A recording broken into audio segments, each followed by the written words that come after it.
Welcome to the Transition of Changes Mission Podcast Show with your host, King Summers. And your host, Queen Summers. Good evening. I'm so glad that you could come and join us. And if this is your first visit to Transitional Changes Mission Podcast Show, hopefully you're seated. If not, grab a seat. We welcome you and also all our other listeners out there. Welcome to our show tonight. We thank you for tuning in to this exciting show where we're going to talk about some happiness, or are you mad? Are you happy at this time about your New Year's and your Christmas? Did you get you an extra gift? And what I'm leading to say, what we're going to talk about is that stimulus check. And also, we'll be talking about courage, but not just any courage.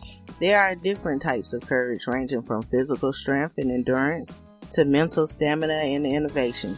Tonight, we're talking about moral courage.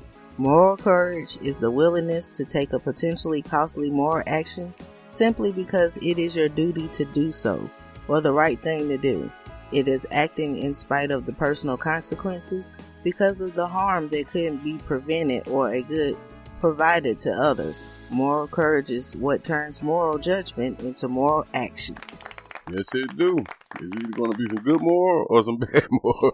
But man, I think what's going on right now is I step out into society, like stopping into some stores, doing my essential family things to do for my family. I see people has been uplifted. A little bit of hope has been going through some people. And that leads me to say we all put our bunions, or maybe to move forward, of being conditioned to think that money is needed. I said that is because where I'm assuming most people before this stimulus check came out was looking kind of worried, looking to have no sense of direction. And it was true to say. I mean, back in December the 31st, there was an eviction. It was an eviction bill that could be extended or not. And that means if it didn't get passed, some people had to worry of being evicted, or how was they going to pay past due bills. Well, at the same time, the government that we stay in this nation was promoting that they've been working on some type of stimulus check for 7 months. 7 months. And we actually started getting some hope around the end of Christmas. Some people was wishing, with the media pumping out what was going, things was getting tight because the holidays was here. A lot of people was in need of food, gifts, the tradition, things that is needed to upkeep the tradition. And a lot of people lack funds to be able to do so. There was a lot of nonprofits, including us, that stepped up to help communities during those times. But at the same time, we had in the back of my mind, what is they going to do about this stimulus check? Well, at one point, they was talking about $2,000, $1,200, and then $600. Time when it got to 600, most people was like, we'll take anything. Right, but one proposal from former Congressman John Delaney was aimed to help both sides by providing stimulus checks in exchange for getting vaccinated. The goal was to reach a 75% vaccination rate faster, which could save both lives and the U.S. economy by giving people $1,500 stimulus checks in exchange for getting immunized. For that vaccination, we showed them we got an exciting episode coming up soon, and pay attention. Keep in tune with us. But right now, man, I want to know, are you happy that you got your stimulus check? Or are you sad that you haven't got your stimulus check, or your stimulus check is still pending in your account? Or are you just at the point where you like, well, whatever, anything is better than nothing? And yes, my queen, that is a good question now. Where you are at this point, with the variety of people in different situations of receiving a stimulus check and have not received it. 600 is not a lot. Just like we just explained, it is something. And if you're interested in writing to us about your thoughts or feelings involving the stimulus checks, you can write us at tcmissionspeaks@gmail.com. But don't be afraid to, because we need that to give people the hope and faith to keep striving on. Moral courage requires that we rise above the apathy, complacency, hatred, cynicism, and fear-mongering in our political systems, social economic divisions, and cultural religious differences. For parents, it frequently requires us to put aside compelling but momentarily pleasures or comforts in order to set a good example for our children and be the parents we aspire to be. Doing the right thing means listening to our conscience, that quiet voice within. Ignoring that voice can lead to feelings of inadequacy, guilt, and diminished personal integrity. Moral courage requires us to make judgments about what actions or behaviors are supportive of our highest ideas and which ones are destructive. It asks us to recognize our responsibilities and see the consequences of our own actions. Y'all need to pay attention to Queen Summers, because I hate to see your kids grow up and turn 18 and be like, man, what you do with my $600? Right. I remember they gave y'all my money 2 times. Mm-hmm. And that's what I'm saying about the last previous show, is that we can step into year 2021 with more knowledge of the mistakes, if we did any, of last year. And awareness. Yes, my queen. So enough be aware, because the future is unknown right now. And sometimes that's good. Don't study too much about trying to figure the future out. Like we were stating and explaining throughout all our shows, enjoy the moment.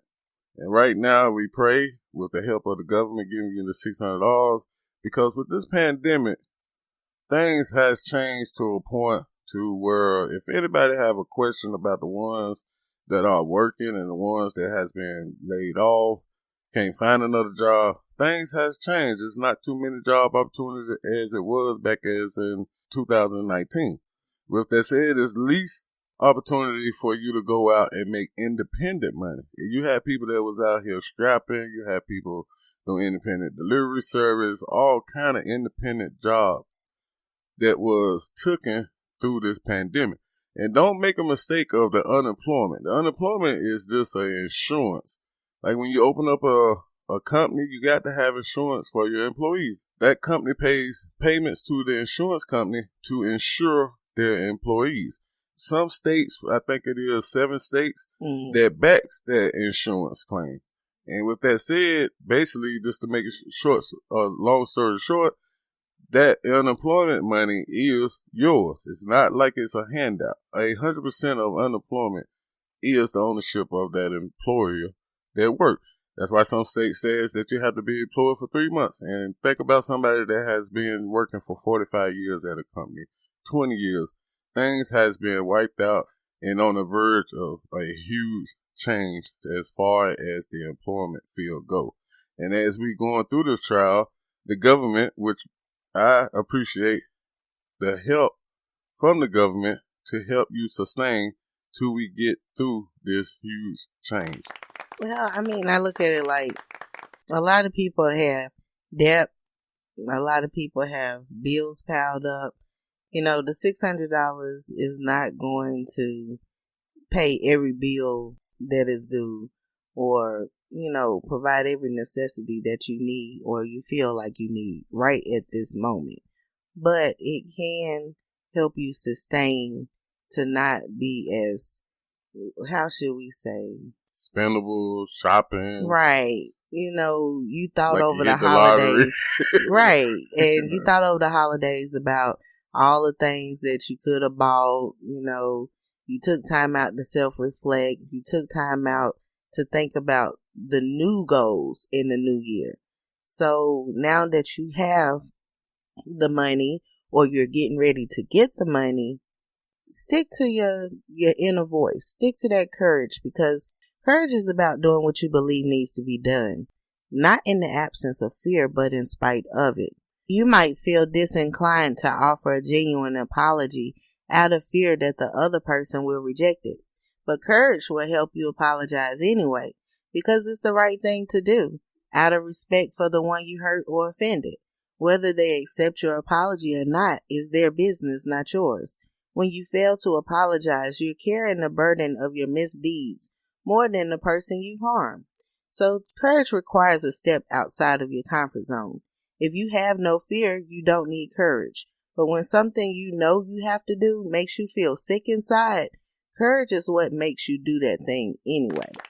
And yes, to encourage some people to not do no harm to themselves or nobody, Listen and tune in and follow us through this journey of this podcast show.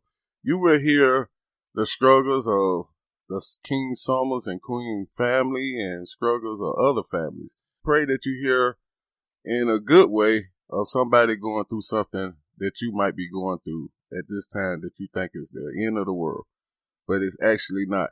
When you hear another person's story about going through something that is worse than your situation now, we pray that that could influence you to breathe, take your time out. Send an urgent emergency tcmissionspeaks@gmail.com and explain your situation, because we got context that can help you through these rough times. We all know that things has changed, and it is difficult for some to embrace through this change. With the government trying to send supplements to help with your community, with your neighbor, or even family.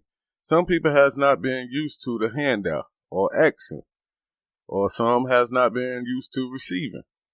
Some people has been trained and conditioned to earn, and that's have been taken away with a large variety of people in the nation and across the world of how they are able to earn.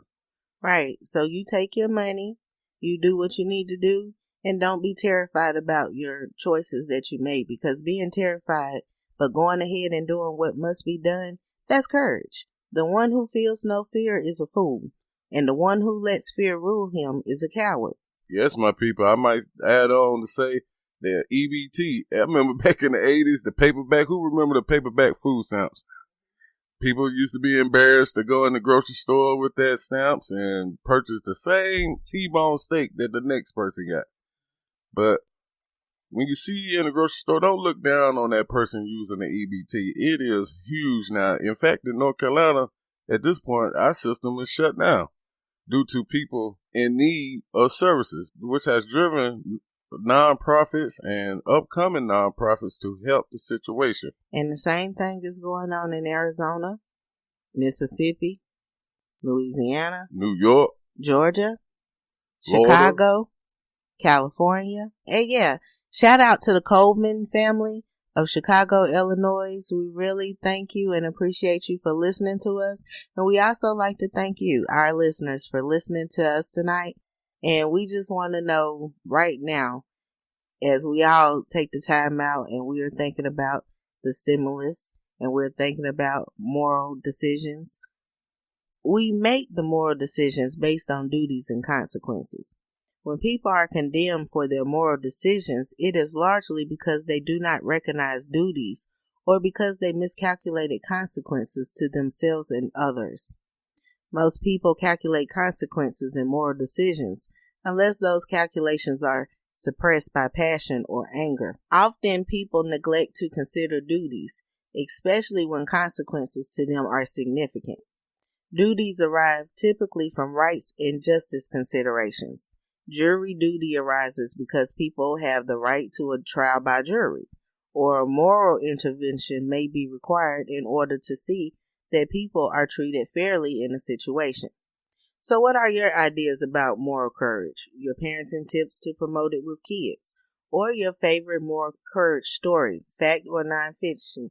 What are your ideas about moral courage? Your parenting tips to promote it with kids? Or your favorite moral courage story, fact, fiction, or nonfiction? We love to hear from you at tcmissionspeak@gmail.com. Or you can visit us at our page at www.transitionalchangesmission.wordpress.com. And yes, my people, please walk around with no prejudging of the next person. Even with this stimulus bill that was passed, there was arguments going on between the parties from what they say is about 7 months. A lot of people are upset with Mitch McConnell. A lot of people might be upset with Nancy Pelosi. Oh, they're very upset if they're already doing graffiti outside of her and Mitch McConnell's houses. Yes, they sure is. And that's why I brought this topic up, to try to calm people down and think. Because you do have to put yourself in their shoes. You might have a patriot of this government, Mitch McConnell. A lot of people support him.